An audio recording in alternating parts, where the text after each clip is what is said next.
Welcome to episode 2 of the Change of Plans podcast. I'm Joe Aguiar. He's Vinnie Provenzano. You not feeling so hot after your trip to Jamaica, right? It was Jamaica you went to? Yeah. Like I was down in the dumps before I left. I packed my suitcases, went to Jamaica. Apparently, like my disease fucking rented out my house. I was like, fuck it, we're gonna wait for Vin to come back. And it gave me a big hug when I got back home. So I'm pulling the Michael Jordan flu game. You know, might be sick, but I might dump 40 on you tonight. Let's see what happens. Or I might fall off my stool in the middle of my shoe closet, and that's the way I want to go out anyway. I got all my favorite things around me, so we're good to go. It's funny, in episode 1, nobody knows this, but I edited it out. My daughter walked in during the podcast, and I was able to clean it up. Couldn't even tell it happened. But you said, you were like, don't edit that out, change of plans. That's kind of what it is. Yep. Wife and I were going to go out for New Year's. Early in the afternoon, my son was just lounging on his iPad. He was plugged in. He got to like 80%. He went to reach to pull it out, rolled off the bed, got impaled by our radiator. About 2 inches deep, this thing jabbed him. And 9 Did you get the dinner? Did you get the dinner? No. No. Oh, No. You gotta spray some Windex on that, dude. You gotta. That's an aloe plant. That's what my grandmother used to do. Like a goddamn aloe plant. No matter what you happen, just you rub that aloe plant on there. It solves the world peace. That's what it provides. He handled it like a champ. I will give him credit, because a couple weeks earlier he lost a tooth and he was running around the house screaming, "Too much blood! Too much blood!" Well, I'm telling you, losing a tooth is very underrated. Like, I'm not gonna lie. Like, you bleed like a pig. Shit don't feel good. You get your parent like yanking on your tooth, tying strings to doors. Like, it's very traumatic. They don't just like fall out. Like, it's like a blood fest. Like, I couldn't imagine being 44 and having to pull out a tooth. Like, yeah, no, put me under. Like, you're not pulling my tooth out. Like, I leave a chipped tooth in. I'm not gonna like twist it around. Like, you're just a kid. Like, none of that, dude.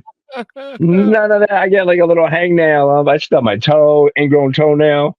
I'm done. I'm out for the count. I have a phobia about torn skin. Torn skin and watching skin open up, my knees buckle. Yeah. I don't handle that well at all. I had a buddy a few years ago, had an accident at work and lost from his knuckle to the tip of his finger. And I just stopped hanging out with him. Yeah. I mean, yo, just heal up, kid. I'll be I can't. I look at it and I get, maybe I hope people understand what this is. I get the willies from it. I get like tingly all over and like, oh, boom. Dude, I can't. So I had reconstructive surgery on my left leg. So my first surgery, I must have had like 250 staple stitches in my foot, whatever the case may be. And I remember the PA she was a smoke show, like fucking 20 out of 10. I'm like, she's like, it's going to be gross. And I'm like, yo, you know who I am? Yo, you don't know where I'm from. Like, I was in like from a war-torn country where I seen this shit all the time. She took that cast off, boom, drop, Yeah. like just immediately drop. And then I'm just like, oh, I had bad chicken last night. Like, I can't see. I'm soft, man. Like, I am not that guy's gonna help you out if you get injured. I'll send some flowers. You let me know when this shit's cleaned up. Like, you get hit on the highway. Dude, it actually says the man, the myth, the legend. That's nice. That's that humble brag right there. That is classy. No one's going to be tuning in after this one. They're going to be like, screw that guy. Hope he has a great 2024. You got a lot to live up to then. Yes. It sets the expectations way too high for me. So I thought we had a really great first episode. You know, I've done 1,000 podcast episodes. It was your first. I thought you did a really great job. I was very proud of you. And you do. Now you have a lot to live up to, the man, the myth, the legend, after one podcast. But Listen, I'm just following your lead, dude. we did, I think, a nice job of kind of laying out what this show is about. And you talked about your story and kind of how you got yourself on track through therapy. And now you're doing some life coach, changingplanct.com, the website, by the way, if people want to check it out. And I alluded to, and we kind of joked about what my story was. And you know the story, so it's obviously not for your benefit because you already know it. And you No, but joke. I can listen to it 100 times, so I'm Yeah. gonna sit back and enjoy this one. So I was on 7 years of marriage to this girl, and she was very attractive. And I knew she was a liar. Let's be clear here. I knew who and what she was. And then out of nowhere, she sort of charmed me, and I was like, I fell for it like an idiot, like just an idiot. Like I need to know. I gotta ask. So when did you like you realize, be like, yo, this bitch is lying, but it's worth it. Like Yeah. where was that? Where was that point where it's just like, you know what?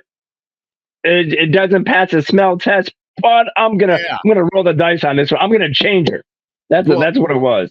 all right. So let me give you the full story because, again, people are like, you should have known. You're an idiot. But that's what happens when you fall for somebody. I met this girl when I was 17, and she hooked me up with a friend of hers, and I ended up dating this chick for like 3 years. In the meantime, she started dating a buddy of mine. And so it was like, oh, no way. I didn't know you got. And so the four of us all started hanging out. And me and the dude, we had both just gotten into radio. Things were going pretty well for both of us. And I was like, we should dump our girlfriends and just go party, dude. And he Just was a little live the reluctant. life. I I had been dating that girl for 3 years, dropped her. It's like a bad habit, I which did. is like, yo, I'm famous. I'm I out. got home. I had talked to him about it. He was thinking about it, and I was like, I'm gonna make the first move. I called her up 3 years in on the phone. I'm like, hey, listen, it's not working out. It's not. Yo, let me guess. Did he break up with his girl? Yes. Okay, so you had a ride or die, Frank. 'Cause I've had that friends that said they were going to do it, Yeah. and then you're just standing on that island by yourself. All right, I like that. I like that. So me and this dude party pretty hard for like 2 years. A lot of ladies. It's good times. Okay. He works at a rock radio station. I work at a top 40. Everywhere we go, dude, there's girls. Yeah, It's great. Next thing I know, he's seeing her on the side. And I was like, that's not part of the game. that We're not, wasn't the deal. I'm not doing that. One night, he and I are partying. We're at his house. She calls up, invites him over. Now, as you could imagine, she hates me at this point because I convinced him to dump her. Yeah, And now he's like, hey, you want to go hang out with Aaron? And I was like, I'm gonna go home. I'm all set, bro. You want to go do your thing? Good night. I'm good. Yep. She's like, put Joe on the phone. I jump on the phone. The last time she had called me was right after they broke up, and she cursed me out and told me she was going to kill me. She calls me up and she goes, hey, look, bygones, bygones. Let's come over. Let's hang out and party. I got some weed. You guys bring some alcohol. We'll party. I was like, all right, I'm going to do That's it. a flag, Joe. Joe, that's a red flag. Oh, dude. They stopped talking a couple days later, and like 2 weeks later, she and I hooked up. So stupid. So stupid. But like, listen, I got to ask you this question though, because is that against bro code? Like, did Yeah. you violate? Yo, No, okay, yeah. yeah, you're like, fuck it. She's a Yeah. liar. She's hot. Fuck the bro code. I'm in it to win it. So here's the thing. She gives me the, everybody lets me down kind of thing. And I'm like, not me, I won't. I hook, line, and sinker is all I can say. She gets pregnant. 6 months later, we get married. Kid's born a few months later. And it's already not going well. I got a job in Maine. We moved to Old Orchard Beach. We lived on the ocean in Old Orchard Beach. Not a bad spot. It seemed like maybe this will work out. Pretty solid first year, all in all. Year 2, not good. Year 3, pregnant again. And a rare shot at the gold, if you know what I mean. It was So you had a rough year too. So you're like, fuck it. I'm gonna give this a shooter's got to shoot. 2004. I'm thinking this is not panning out. I got 2 kids. My family's in Connecticut. I moved back to Connecticut. A year later, she's working some side business with this dude. And long story short, she's trying to get some one night, and I'm like, dude, I don't know what you're up to. I ain't doing it. Not down. And she, a couple weeks later, I took my kids on a vacation. She told me she was going to Planned Parenthood to get an abortion. And I was like, who's the father? And she was like, you are. And I was like, to this day, Vin, she will swear to God. And I'm like, no, that's you pulled out the calendar, you got flashcards, you're like, that's not me. It's not possible. I'm telling you, not possible. Just scientifically, if you know anything about science, no. Just no. Nope. So she has the abortion. She's all pissed at me because I'm like, no, there's no way. Like, I mean, this isn't some Maury shit. I don't need it. Like, no, it really didn't happen.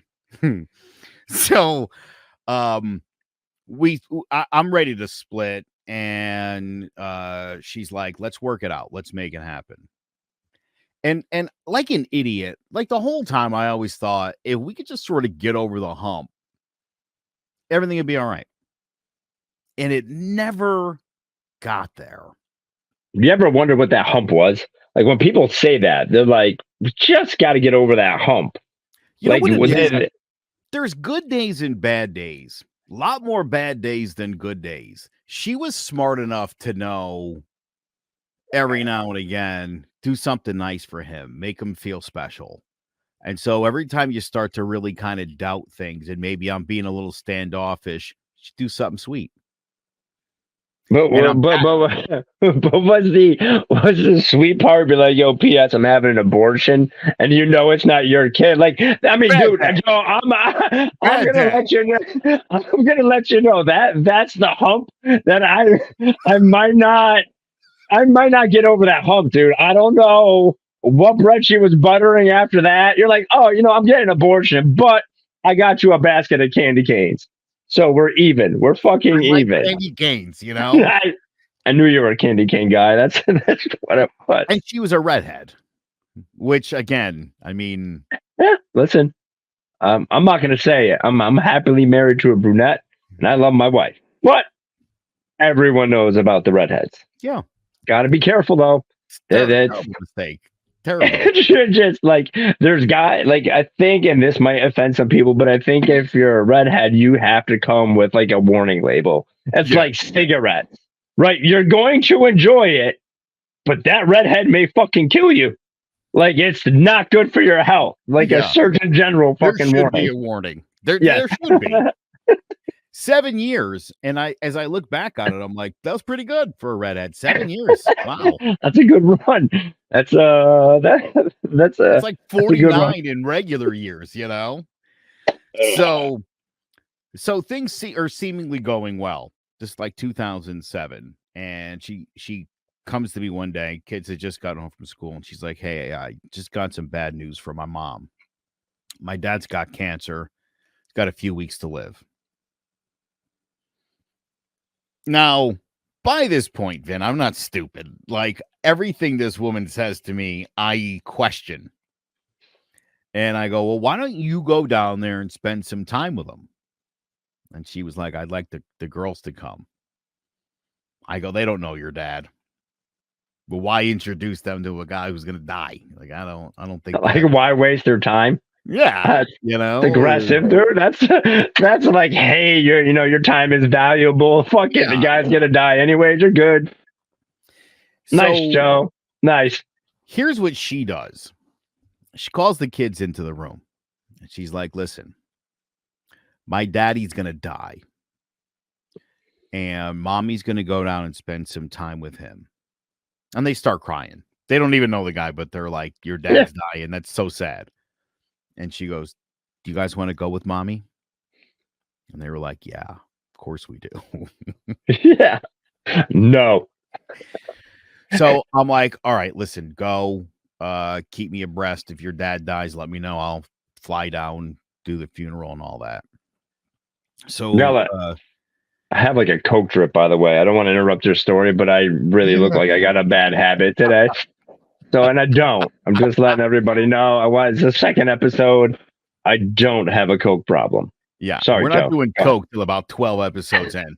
Yeah, That's the promise. That's something we agreed to, and that's the deal we're sticking yeah.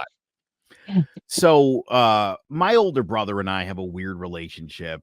He hates me. But we're brothers, so he has to be nice to me sometimes. Yeah. It's a weird relationship. And at this point, we'd gone like a year without talking. And he's blowing my phone up all day. And I was working at a radio station, and we have caller ID on the lines, and I see his number kept coming up, and I'm like, what does this guy want? Never calls me. And my wife had left 6 hours earlier. So finally I answered the phone. I'm like, hey, what's up? And he's like, come to my house when you get out of work. Red flag. Okay. Again, I'm not stupid. I'm like, my brother never invites me anywhere. Yeah. So I get to his house. He invites me in. They had some little get together at his house. There's pizza. I have some pizza. Like any small talking. And I'm like, why am I here? What's going on? Get to it, dude. He goes, did your wife go to Georgia today? I said, yeah. How do you know? But my mom's got a big mouth. I figured that was the source. He was like, you got to see something. I walk over to his wife who's sitting at a computer, and this bitch's mom, my mother-in-law, has a blog online detailing every bit of everyone's lives. Okay. In it, I'm reading through some of the stories and like everything. And you're just reading your life. But Vin, here was the fucked up part. The stories were not the real stories.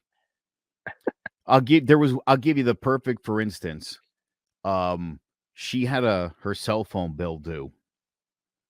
And we had like fucking no money, $0. And I was getting paid that Friday.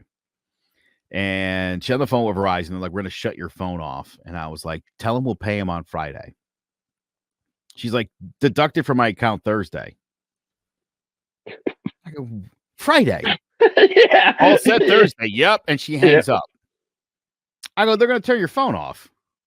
She's like, they won't turn it off Thursday. I go, they called you. They were like, we're going to shut your phone off right now.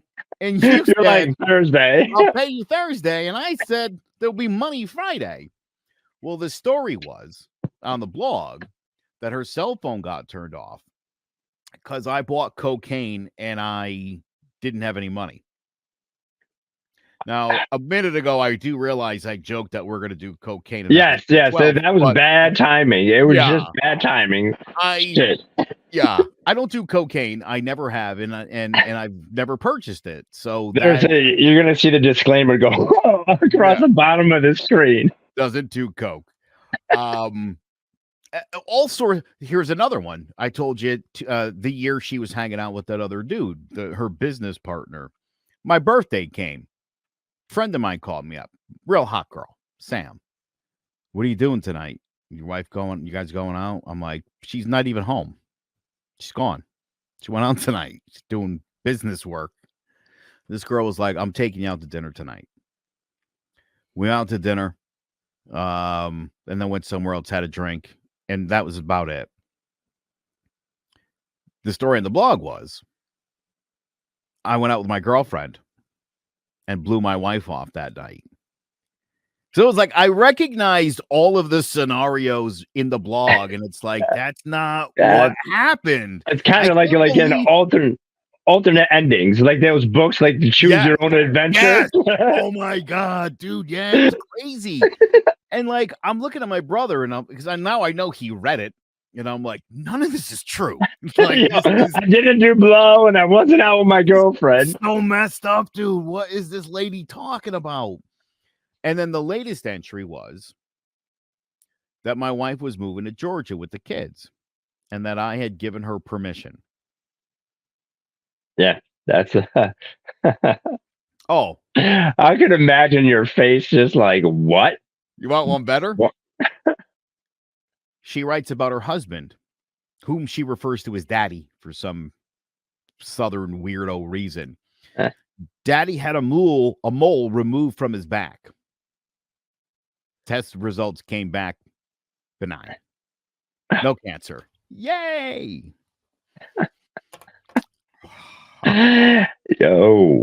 Yup. So I call my wife. She is in Pennsylvania at this point. And I go, hey, I got great news for you. She's like, what's up? I go, your dad? Benign, dude. He's not dying. No cancer. She's like, oh my God, wow, that's amazing. It's a miracle.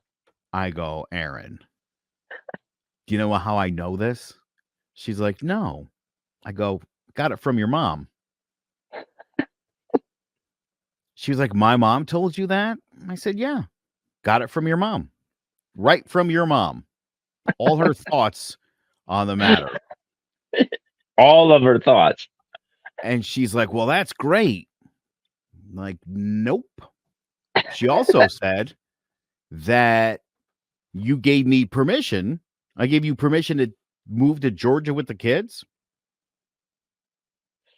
And she goes, do you want me to bring them back? I said, I'll tell you what. Go on your little trip. Go see your family. When you come back, that'll be the last time they ever see the kids. Now, somewhere in here, we find out her brother's getting married July 8th. And I said, July 9th, get your ass in the car. You're going to call me up. You're going to put the kids on the phone. You're going to come back. And if you don't, I'm calling the cops. Now, then I would later find out I hired an attorney the next day who told me it's not doing anything illegal. Correct. They're her kids too. And so he goes, I hate to say this, but you got to lie to her. Yeah. You got to lie to her and you're going to get her back here and I'll serve up some papers. I'll get you custody of the kids. And so everything is unfolding at that house and the mother's blogging about it, including she'd started working for Best Buy and a guy from Best Buy drove down and met her there.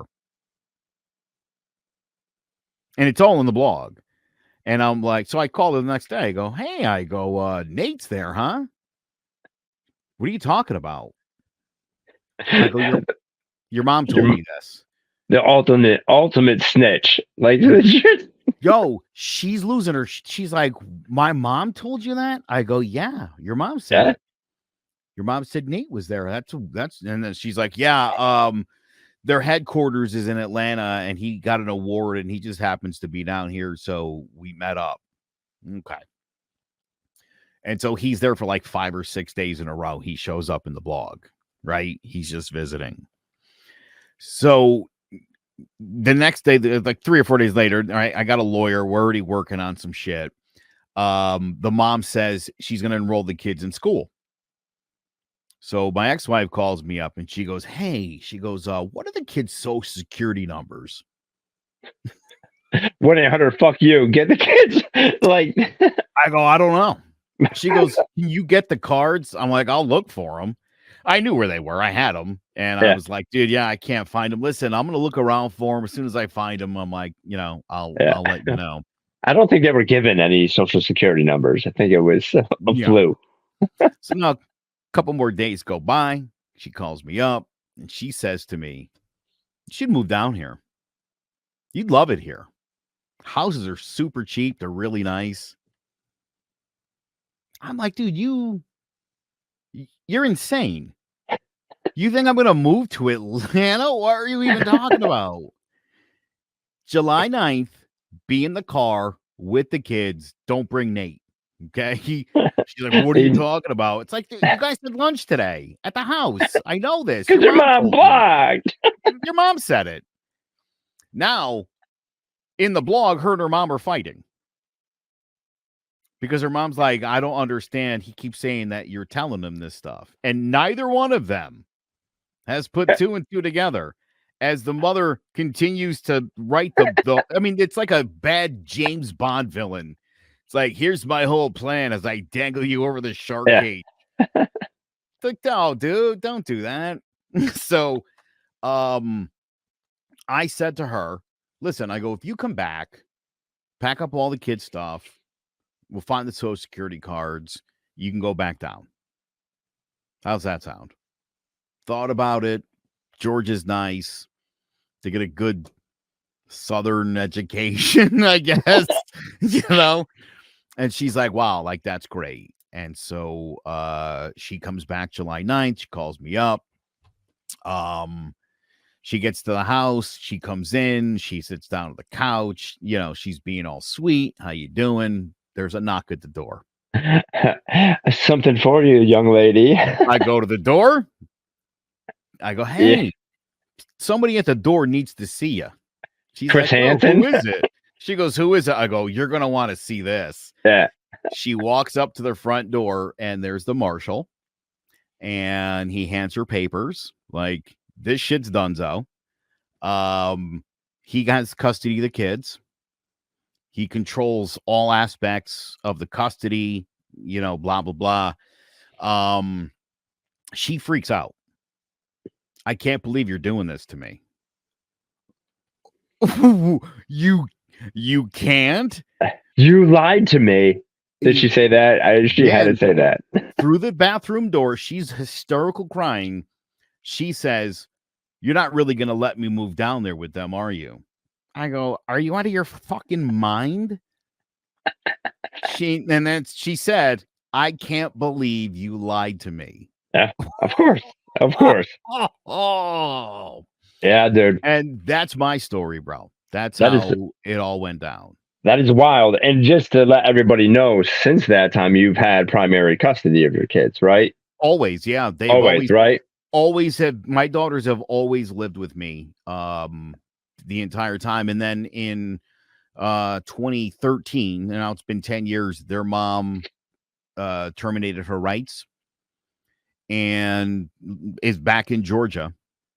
That is And that is that is wild, by the way, because like my normal job, doing my lawyer shit. There's nothing more infuriating than a deadbeat parent. Like nothing more infuriating. I deal with all sorts of people. I'm not here to pass judgments, but you give me a deadbeat fucking parent, I'm judging you all the way to fucking hell and back. yeah.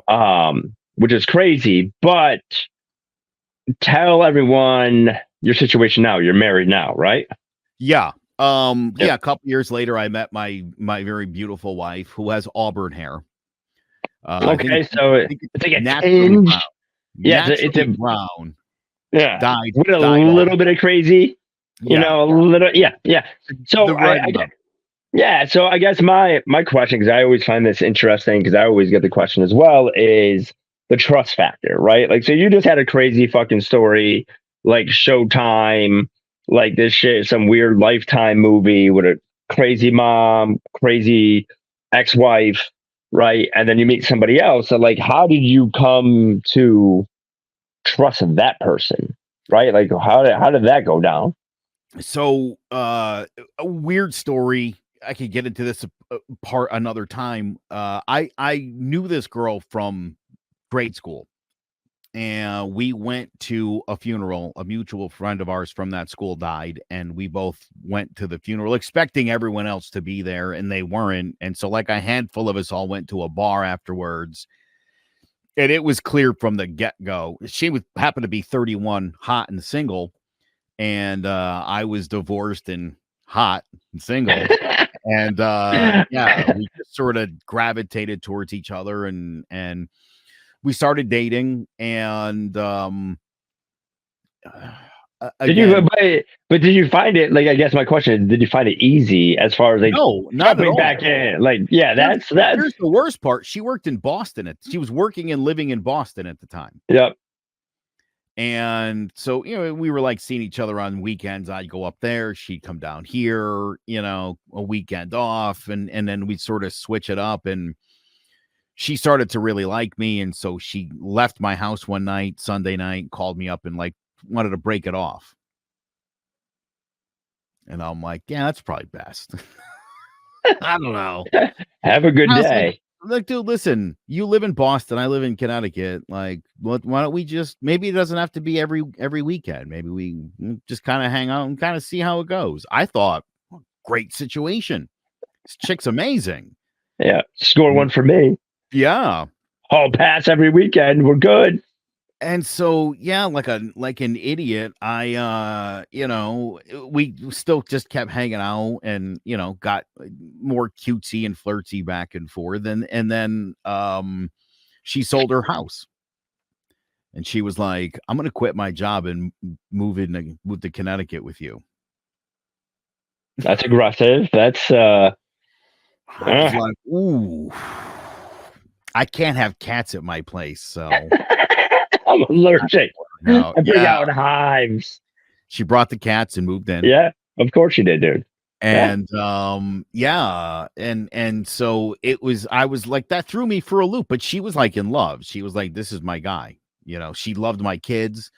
2 years later, she adopted my kids. Yeah. When my wife terminated, she adopted them. And so she's their mom now. And, but I was like, yeah, too aggressive for me. I don't like this. Mine was the same way. Mine was, I remember we were out at like a local spot in Cromwell, and she was just like, listen, like, if this is going forward, like, this is it. Like it's not like, hey, we just hang out. Like, it's me or get the door. Like, just super aggressive. And like, and I'm still going through like my divorce and figuring out life. But like, I think I needed that. Like, she just knew. I mean, obviously she's dating the man, the myth, the legend, right? Like, she wants to lock this shit down. You don't want me in the streets. Like, I think she started the pandemic on purpose to stay with me. But it was like, but it was like that. But I think for me, it was because I was so close while still going through my divorce process, is allowing yourself to be happy in those moments, right? And saying, hey, it's okay. And then, like, I think I always tell people, they're like, oh, how do I trust people again? I'm like, well, it's only, you either got to do it or you don't do it, right? Like, either you're jumping in both feet or just don't do that. You can't half-ass a relationship. Mm-hmm. I think that's the biggest question I get all the time when I'm dealing with my clients that are going through divorce. It's the what if, like, what's going to happen? Like, what am I going to do? What is my life going to be? But the alternative is you stay married and miserable. And that's a much worse life than, I've never done a divorce where the person, regardless of money, was in a worse situation after the divorce. Mm-hmm. Never. I've been doing it 17 years, and I've had clients that made $200 a week and ones that made $80,000 a week. But they all, the mental health, like the just being happy, as you stated, is something that is in everybody's future if you allow it to be. So, in regards to how crazy your story is, because we have those crazy stories, right? Like, I mean, if I was married to someone whose mom was blogging and she was lying me every which way, I don't know if I'm trusting anyone. Like, I need someone who's just never going to leave the house. I'm locking this shit down. You brought up imposter syndrome last week, yeah, right? And so I start dating this chick, and you're super cool single dad on the radio and stuff, and I mean, I did clearly been cheated on here, right? Yep. And then lied to and betrayed, and it's like, oh, am I worthy enough? I don't feel like I am. I don't feel special. Yeah. And because of that, I felt like, I told you in the first episode, there was a lot of checking each other's phones when you would leave the room and stuff like that. And we both caught each other doing it. And Yeah. then we had a talk, and it was like, dude, not looking. I want to be with you. I'll make sure you want to be with me. And once we sort of established like we were both in it to win it, there was the trust. Yeah. I just decided, you know what? Maybe I'm stupid. Maybe but I'll give it a shot. And, it's been 14 years now that we've been married, and we have two more kids of our own. And yeah, but it took a lot. There was I would say probably for about 6 months after I got divorced, I didn't date. I at one point sort of came to the thought of, I don't think I'm gonna be with anybody ever again. Not worth the hassle. That was about as bad as, short of getting killed, that's about as bad as a woman's gonna do to you did to Yeah. me. And I was done. I was like, maybe I just won't even bother. It just, I don't know. I'll figure it out. Yeah. I was in a weird spot. Like, I had just moved into an apartment. I'm like, I'm gonna, shit's gonna work out. I'm gonna be good, right? Like, my ex-wife's gonna come back. Like, this was like in September. And I'm like, I'm gonna be good. And then I'm like, you know what? Fuck it. I'm 40. I'm an attorney. I got a dope fucking car. I'm gonna crush this shit. Like, this shit's on lockdown. So I'm like, yo, I'm ready to go. So I remember me and one of my best friends, Matt, we go down to Stanford. He's like, dude, there's just girls. We're going out to New York City. I'm super stoked. And I'm like, all right, I'm back in the game. We hop in the whip, we fly down, I get a car service. Ladies come out, and I'm like, bro, they're 20 out of 10. And I'm like, yo, this is how single life is. This shit's too easy. And then they open up their mouth and they're like, oh my God, I hope there's Molly at the party. And I'm like, bro, I started like slamming my head against the window, dude. I'm like, I'm not ready for this scene. We go to the party in New York. I'm the oldest guy by like 2 decades. I look like a narc. I thought I was at a frat. It was like some trust fund kid. I'm like, bro, I am, I'm not dealing with this stuff. And then my second time, my therapist had set me up with one of her friends, right? Like, which is just completely inappropriate. But I remember Yeah. we're sitting in therapy, and she's like, well, how do you like your girls? I'm like, did you ever watch like a Nelly video, like after hours BET video? Like, I need one of those in my life right now. She's like, I got the girl for you. And I'm like, dude, this shit's so easy. Dude, I get out of my car, shit looked like Grimace. And I'm like, I was like, did you take notes when I told you? And after that, I was like, I'm never dating again, ever. And then I remember went on a double date with me and my wife, met through mutual friends. Had a great time. 2 days later, we were going out to a restaurant. That's when I told my car. So I showed up on my date, and that was it. I was on lockdown after that. Like, it was super easy, dude. Like, it was Yeah. tough dealing with the divorce process, but I think like I got super lucky where my wife was very confident of where she was in life.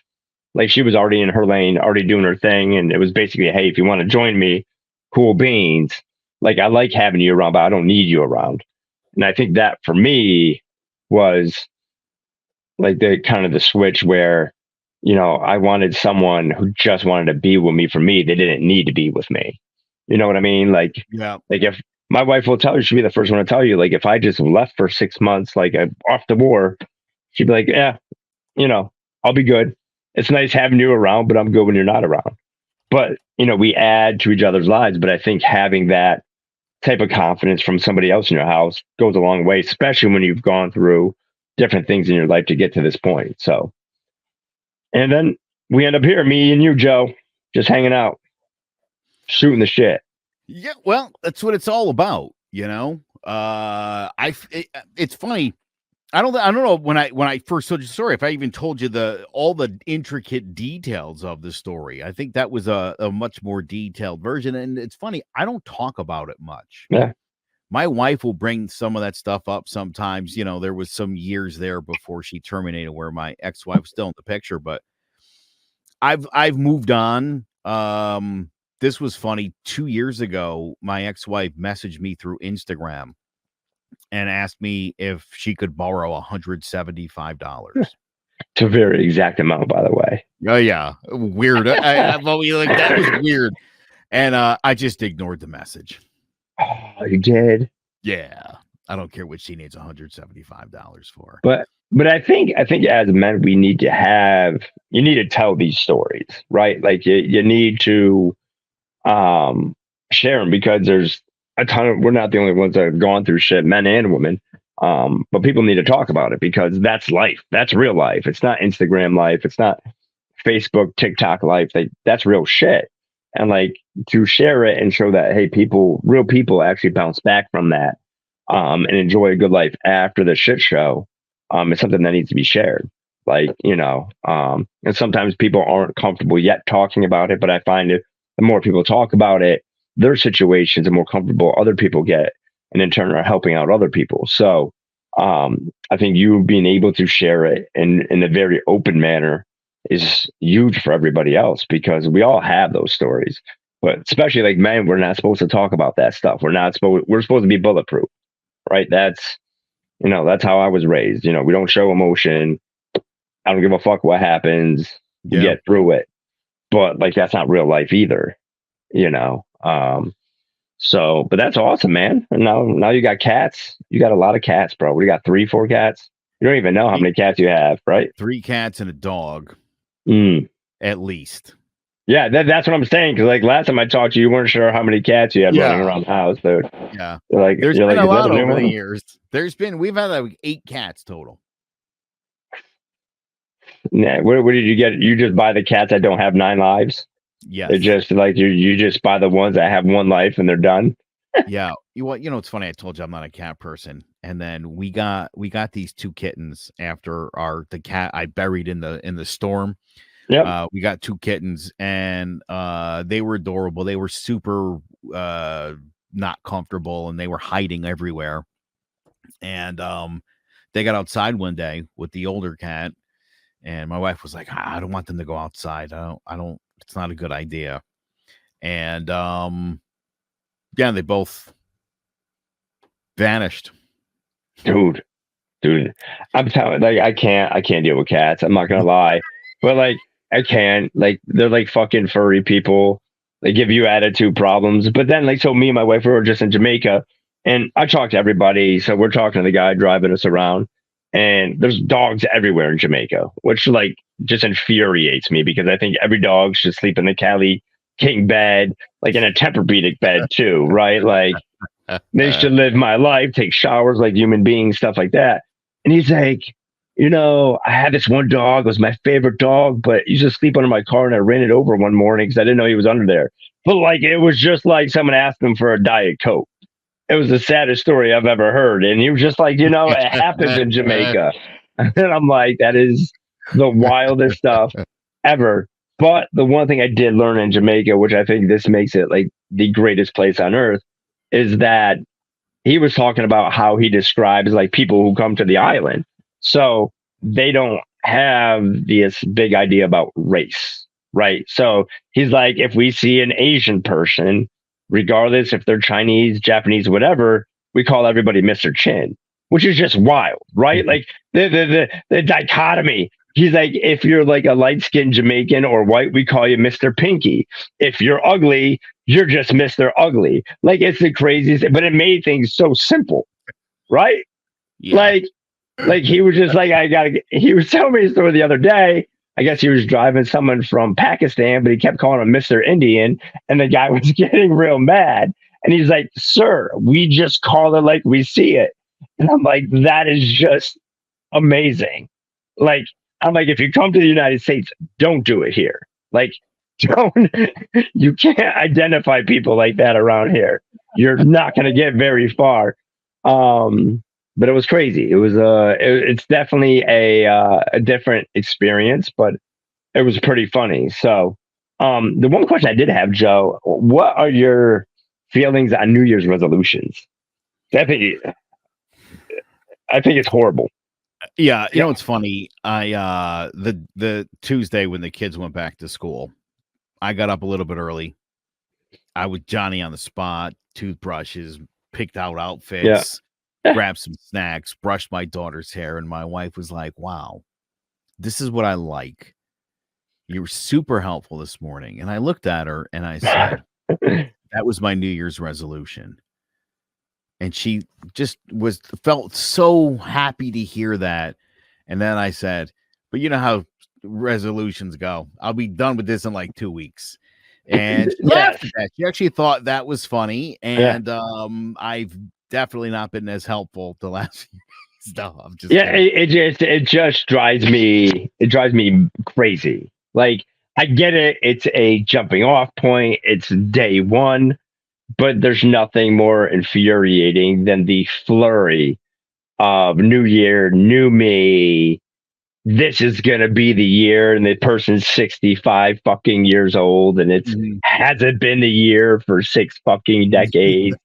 Um, and I think like one of the things we'll discuss maybe in another episode is building the small habits to get to where you like need to be. And listen, I'm all about setting goals and and things like that. But I think that adage, and it made me think about it because every New Year's, everyone's like, I'm gonna do this in the next 12 months. But everyone overestimates what you could do in the next 12 months, right? You underestimate what you could do in 3 years, but 12 months, everyone's like, hey, I'm going to go be a bodybuilder. I'm going to get a six pack. I mean, I've been saying I was going to start doing abs on Monday for 44 years, like out of the womb, bro. And I'm like, I'm going to start next Monday, you know? So I always think like the new year is a wild time. I mean, I think it's exciting in theory. It's like, hey, I'm getting a fresh start, but you're not. Like you're going to the same job. You're waking up with the same person. Yes, you could start setting habits, and I think habits are super important to you know, change your path in life. And if you want to set small goals, and we'll discuss how to do that and these little habits, but the idea that like you get a reset button, like it's a fucking Nintendo, Yeah. drives me fucking insane. It's wild. So I just want to get your take on that because I didn't know if I was being like Grinchy, just like bitter Bob. Like, I mean, after watching the New Year's Eve shows on TV, like I was so bitter because I was like, one, this is the worst shit I've ever seen on television, and two, this is just crazy. Never mind, people are shitting in diapers and in Times Square because that's fucking wild. Like That to is watch the ball nuts. drop. Yuck. Like, Your resolution why? should be to be better than that, I would think. But Well, yeah, yes, I yes, here's my other thing, and I often discourage our fellow podcasters who will announce next Tuesday I'm interviewing this person. Make sure you tune in. And it's like, when's the interview? Doing it Monday night. You gonna have enough time to edit that? What if they blow you off? yeah, You gonna be able to drop that on Tuesday? I wouldn't say anything until I've done it, recorded it, and it's now I'm gonna, hey, this thing's coming out. Check it yep, out. I don't like the idea of announcing your New Year's resolution to the world. yeah, And I'll go a step further. I don't think most people who announce it are looking for your Facebook friends to be like, "Ben, it's February. How's the abs going?" yeah. No one's looking for the accountability. Like Nobody if wants it, the no, accountability. You just want yeah, the, "Hey, you, just you go want the for it, light. Ben. Go for it. This is your year, bro." You're looking for Yeah, like artificial hype, and it's like I'm the kind of person where if I decided I wanted a reset, I'm not telling anybody. correct. I'm Yeah, just doing it.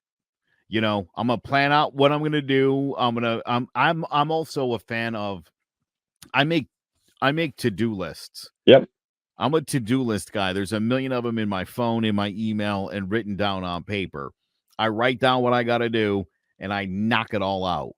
yeah, And my day, I have to figure out, I work like 50 jobs. I do all sorts of things between podcasting and radio and real estate and yep, yeah. You're always running going. a company. I always got a million things to do. I could forget things so easy Yeah, if I don't write them down. I identify the goal, but I'm not going to go up and tell my wife, "Hey, here's my plan." I just do it. I just yeah, execute. It's important to have short-term goals. It's good to have your long-term goals. I think it's important to write stuff down, but again, to publicly announce it, Well, too hard that's to do. my. I mean, I think that's my problem. It's not having a You're goal, setting right? Like, yourself up to fail, and to me, it's very artificial because again, you would not want me in March to be like, so Vin, looks like you're putting on some pounds, bro. I thought we were gonna get ripped, my man. What's yeah. up? Well, you never like. It's very rare you go to December 31st and look at that same person who posted all of this fucking shit, and they're like, "I made it." Like, I hope everyone makes their fucking goal, right? Yeah. But I think that's one of the things. And listen, I was that dude 5 years ago. Be like, I'm gonna do this shit. A fucking meme of a lion, and I'm fucking the king of the jungle, and I'm coming out here. And then you look back at like your Facebook history, it pops up, and you're like, I'm a fucking loser, right? Like, and you shouldn't feel that. Hold on, I'm dying. You shouldn't feel that way, right? But like, I used to be like, it's funny. So I've been teetering between like a to do list. Like sometimes I have them, sometimes I don't. I'm a big now stacking habits. That's my big thing. So just small habits. Like, I'm going to brush my teeth a certain way at a certain time. I do that for a week and then I keep that habit and add another habit. And all these habits will eventually lead me to this small goal, right? And once I hit that small goal, then I take it more habits to get to this major goal at the end of the year. And I think people putting it out there puts a lot of pressure on that individual person, right? Because now it's out there. Now you feel like I got to do this, not for me, but I got to show everyone because I just told everybody that I was going to do it. Right. Like for me, like I remember like maybe like 2 years ago, I wanted to do like a physique show. I don't know fucking why. My friend was doing one and he just fucking eats McDonald's and looks ripped. And I'm like, I could do that too. So I started posting, I'm gonna be that guy. I got man tights on. I'm gonna fucking do it. And I'm about like John, about 4 weeks out. I'm like, ain't no fucking way, dude. I look like a baby seal. I just look like a shiny. And then the worst part is then people's like, "Hey, Vin, are you ready for the show? How did this show go?" And now I was in the best shape of my life. I wasn't show ready, but I felt good. But I couldn't even enjoy it because I did it for the fucking wrong reason. And I think that was more my point than like, although the people do have some dumb fucking New Year's Eve posts. I don't even understand the whole New Year's Eve concept. Like, I haven't seen the ball drop in forever. I don't want to see Jelly Roll sing a song out there. Not Listen, not to mention, because of time zones, very few people are celebrating New Year's at the same same time time. Yeah. anyway. Yeah. Yeah. Yeah. Like, I Who's don't, happening all night. I don't get it. We had just flown in. We got home at like 7:30 from Jamaica, and I'm like, I'm not staying up for this stuff. And people are like texting me, like grown people. It's like 12:30. I'm not up. Oh Like, my they're like, you god. didn't wish me Happy New Year's. Like, if you're looking for me to do that, dude, you're just starting 2025 because I'm good. Bro, I was in bed by like 10 o'clock, out cold, sleeping. And yeah, I woke up and I like a dozen texts around 12:15, 12:30, and it's like, are you insane? Why? Yeah. Like, Some of the why? people, it was like, oh, I wasn't my mom would have made sense, but some of the people, it was like, Oh, dude, you? like the people, yeah, you had my number. And the other question I always had is like, how long before you can stop saying Happy New Year's? Like, fuck, dude. It's a Like, good it's question, February. Say, hey, have a good New Year, bro. We're in it a month, dude. We're in this shit storm already. I'm knee deep in it. Like, right? stop with it all. Like, the whole What's funny? concept. I was at the broadcasting school today and I saw a bunch of people for the first time this year. And I said it, Happy New Year. Which is fine. You're within that week, dude. You get like a solid week, maybe Right? a week and a half. Like, and it's got to be like the first time. But like, I hate I get emails from attorneys. I know they fucking hate me. Hey, Happy New Year. I hope you had a great New Year. You don't give a shit, bro. Like, Right. you just don't. But yeah, I think you get like a week and a half, and then that's it, right? Yeah. Like that's Yeah. it. But I think we should start like an accountability blog too, right? So we should just go find some Instagram people we know, see what your New Year's resolution was, and just hit them up in March. Be like, bro, like screenshot the post, hit them back with it. Be like, how's this going? Here's the challenge. Are you sticking to your New Year's resolution Yep. before you take your Christmas lights down? Which one happens first? You Ooh. break your resolution or you take your Christmas lights down? Yeah, I still got mine up. I'm not gonna lie. So do I. So do Yeah. I. Yeah. Like I'm hanging on to the tree because I just don't want to do the cleanup.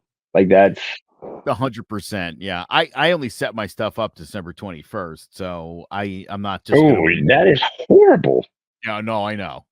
I Like, that's closed my bad. pool in November. So I'm let's say I'm running behind sketch. Yeah, my wife's not a big lights on the house guy, and she like sends me a picture, and I have guy, I'm bougie, so I have people come put lights up in my house. Cause look at me, I'm not going outside. It's scary out there. It's November 2nd, and the truck pulls up, and she's like, "What is going on?"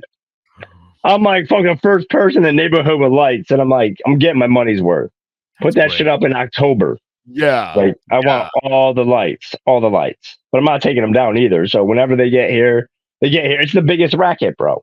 Like if you like to do handy shit, just go put lights up on a house. You spend a bajillion dollars, and they just put the lights on, take them off, and you're good for the season.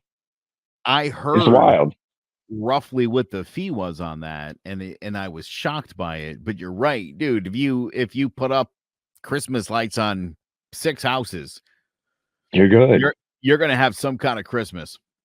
Yeah, like, and I'm not doing that stuff. That's a lot of hard work, dude. I'm not. Yeah. I like everything to look nice. I just don't like doing it myself. That's kind of like a theme of my life. I want my life to look good, but I don't want to do anything about it. So yeah, that's the dream. That's what makes you the man, the myth, the legend. It is. It's plan. That's what it is. It's self-proclaimed, But you know what the New Year's resolution for everyone should be? Don't be a dick. Yeah. There you go. Right? That's the one that everyone should post, right? Like, hey, you want to know what you could do this year? Don't be a dick. Yeah. That's it. That's where it's at.